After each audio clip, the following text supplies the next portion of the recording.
اس ملک کے مضبوط لیڈر کو رہا کیا جائے، اور اس کی رہائی کے لیے ہماری یکجہتی بہت ضروری ہے۔ ہمارے لوگ آپس میں کیوں لڑ رہے ہیں؟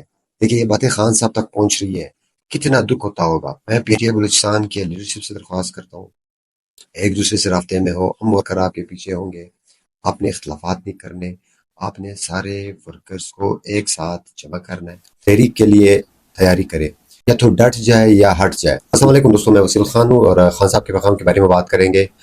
جس طرح انہوں نے واضح طور پہ پارٹی لیڈرشپ کو پیغام دیا ہے، تحریک کے لیے تیاری کرے، یا تو ڈٹ جائے یا ہٹ جائے۔ بدقسمتی سے پارٹی میں اختلافات اور عہدوں کی جنگ یہ سمجھ سے بالاتر ہے۔ خان صاحب کی رہائی کی تحریک کے لیے ایک مضبوط حکمت عملی بنانی ہوگی، کیونکہ دیکھیں آپ کو پتہ ہے کہ خان صاحب ایسے باہر نہیں آنے لگا، سارے ان کے کیس ختم، ایک ہی کیس رہتا ہے، وہ بھی اگر یعنی ابھی 5 تاریخ کو میرے خیال میں فکس ہوا ہے، اگر انصاف پر مبنی فیصلہ دیا جائے تو یہ ختم ہو جائے گا۔ لیڈرشپ سے یہ مختصر آج میں پیغام میں ویڈیو میں پیغام دینا چاہوں گا پورے ملک کے سطح پہ، بڑے جتنے بھی ہماری لیڈرشپ ہے، اور خاص کر صوبائی لیڈرشپ پہ، اور میں بلوچستان کی لیڈرشپ سے میں مخاطب ہوں کہ آپ نے تیاری شروع کرنی ہے۔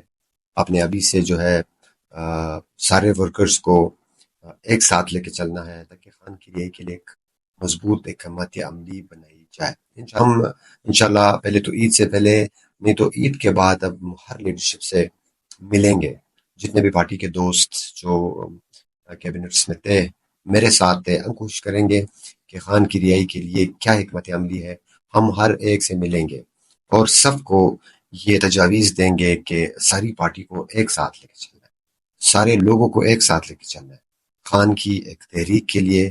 اب انشاءاللہ ہم لیڈرشپ کے پاس جائیں گے، اور سارے ورکر کو یہ پیغام ہے کہ آپ نے بھی ساری لیڈرشپ پہ دباؤ ڈالنا ہے۔ میں بلوچستان کے لیڈرشپ سے ورکر سے مخاطب ہوں کہ آپ نے لیڈرشپ پہ یہ دباؤ ڈالنا ہے کہ آپ نے ایک ساتھ نکلنا ہے، جلد سے جلد ایک بہترین حکمت عملی بنا کر دینی ہے کہ خان صاحب بے گناہ جیل میں ہے۔ اتنا ہی خان صاحب کا قصور ہے کہ خان صاحب نے اس ملک کے لیے نام یعنی عزت دی، اس کی سزا دی جا رہی ہے۔ یعنی ایک خوددار لیڈر تھا جنہوں نے خودداری کی بات کی، ملک کی عزت کی بات کی، اور ایک عام عوام کی بات کی، اور مافیا سے پاک پاکستان کی بات کی، تو ایسے لیڈر کو بے گناہ جیل میں 2 سالوں سے قید ہے۔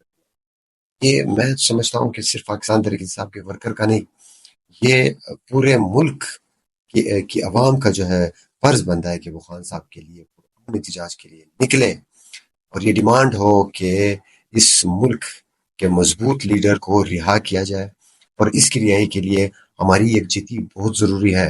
ہمارے لوگ آپس میں کیوں لڑ رہے ہیں؟ دیکھیے یہ باتیں خان صاحب تک پہنچ رہی ہے، کتنا دکھ ہوتا ہوگا۔ یعنی یہ خان صاحب اس قوم کے لیے آج کیا سختیاں برداشت کر رہے ہیں۔ کل انہوں نے وکلا ٹیم سے اور پارٹی ورکروں سے یہ کہا کہ 2 سال پہلے مجھ پر یہ دباؤ ڈالا جا رہا تھا کہ آپ 3 سال چپ ہو، پھر اس کے بعد جب 20ویں آئینی ترمیم قبول کرنے کی جو دباؤ تھا، خان صاحب اتنی قربانیاں دے رہے ہیں۔ خان صاحب کو کون سے آفر نہیں ہوئے، گھر بیٹھنے کا کہا کیا، یعنی آفر خان صاحب کو کیے گئے، انہوں نے قوم کی خاطر، اس ملک کی خاطر سمجھوتا نہیں کیا، خان صاحب پہ دباؤ ڈالا گیا۔ خان صاحب پہ 9 مئی کے کیسز یعنی 9 مئی پر معافی مانگنے کا کہا گیا۔ کس کے لیے کھڑا ہے؟ وہ اس ملک کے لیے۔ اور ہمارے جو پارٹی میں اندر یہ دڑے بندی، یہ گروپ بندی ہے، اس کا کیا مقصد ہے؟ یعنی ہر کوئی چاہ رہا ہے میں لیڈرشپ ہوں اور میں وزارت میں رہوں، مجھے مراعات ملے، تو پھر آپ میں اور یہ جو خان صاحب جن پارٹیوں کے خلاف لڑ رہا ہے، یہ مافیاز کی جو پارٹیاں ہیں، زرداری اور نواز کی، پھر ان لوگوں میں اور آپ میں کیا فرق ہے؟ تو انشاءاللہ دیکھیں خان صاحب نکلے گا، خان صاحب نے سب کا احتساب کرنا ہے، سارونے کون ہے، جتنے ہمارے ایم این اے پی ایس جو بڑے بڑے عہدیداران، میں پی ٹی آئی بلوچستان کے لیڈرشپ سے درخواست کرتا ہوں ایک دوسرے سے رابطے میں ہو، ہم ورکر آپ کے پیچھے ہوں گے، آپ نے اختلافات نہیں کرنے، آپ نے سارے ورکرز کو ایک ساتھ جمع کرنا ہے، قیادت ہے، ان سے ہم فردن ملیں گے، اور ہم ان سے یہ حکمت عملی بھی جاننے کی کوشش کریں گے کہ کیا حکمت عملی اور آپ کی کیا تیاری ہے، اور ہم انہیں یہ بتائیں گے کہ سارے لوگوں کو ایک ساتھ لے کے چلنا ہے، اور سارے لوگ ایک ساتھ ہوں گے تو انشاءاللہ پارٹی اور خان کی رہائی کی تحریک جو ہے وہ کامیاب ہوگی۔ تو اس کے لیے میں انشاءاللہ تعالی، میرے ساتھی، میرے دوست، ہم انشاءاللہ تعالی ہر ایک سے پردن پردن ملیں گے اور ان سے سارے ورکر سے درخواست کرتا ہوں ہم نے ایک ہونا ہے، ہم نے منظم ہونا ہے. کسی نے بھی اگر تو پارٹی کو یا اپنے مقاصد کے لیے استعمال کیا تو ان کا ساتھ نہیں دیں گے. میں آپ سے درخواست کرتا ہوں کہ آپ ایک ہو، بلوچستان کو ایکٹیو کریں، خان صاحب کو نکالیں، اور ہمارا یہ ڈیمانڈ ہر روز ہونا چاہیے کہ بے گناہ ہمارا لیڈر، امت مسلمہ کا لیڈر عمران خان کو رہا کیا جائے. اللہ حافظ.